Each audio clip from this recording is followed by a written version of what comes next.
Сега, драги зрители, ще продължа. Още това свършва. Това е последно. Оня ден при предаването от парламента от Страсбург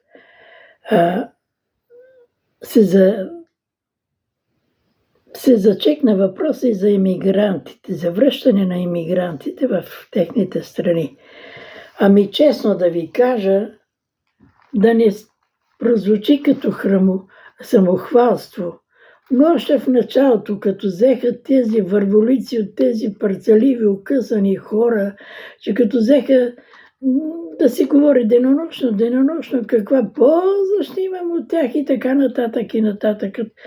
Аз пък като по-прям човек и мислейки, пак се повтарям, разчитайки на логиката, още тогава знаех, че това бебе няма да се роди здраво, ама както и да е.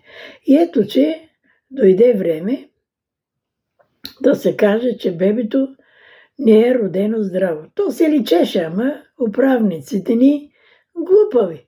И не само българите, то цяла Европа, цял континент.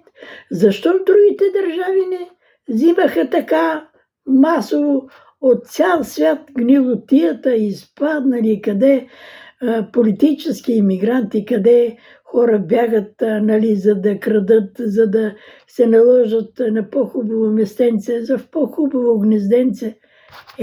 Толкова беше очевидно и въпреки всичко се загубиха сумата и години. Сега се промя, но колко пара се похаби, колко хора бяха разочаровани и напуснаха домовете си. И така, драги зрители, ще започна да чета това, което съм писала.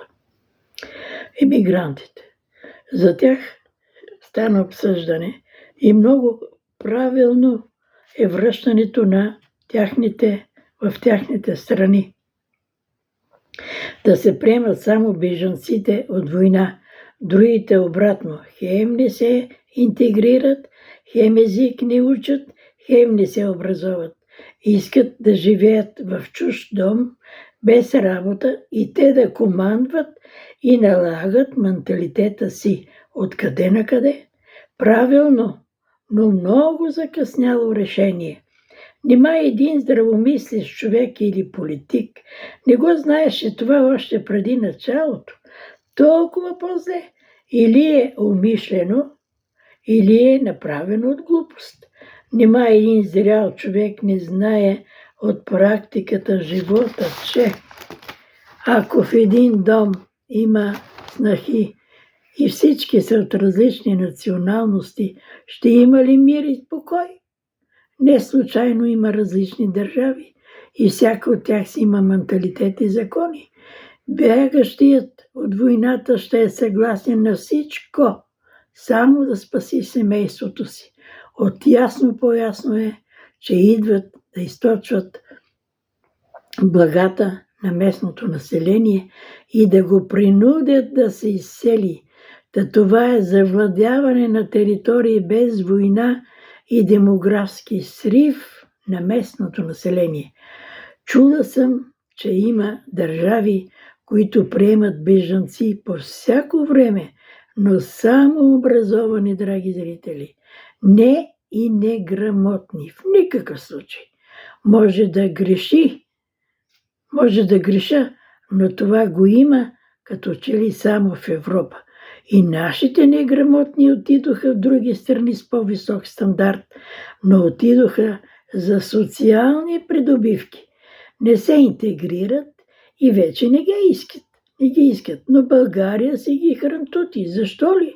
Ами за изборите, за продаване на дрога, за просия, за проституция и кражби, за телефонни измами. И най-интересното е, че са неоткриваеми в кавички. Полята запустяха, села и градове запустяха. Само столицата расте. Защо ли? За по-високото заплащане и по-лесен живот. Нима някой отишъл да живее в столицата и се е върнал обратно?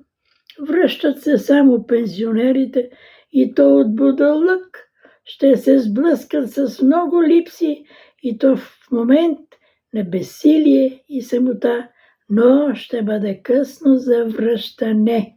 Старото им местенце вече ще е заето. Това беше, драги зрители, за тази вечер. Много прекалих, но така ми дойде отвътре.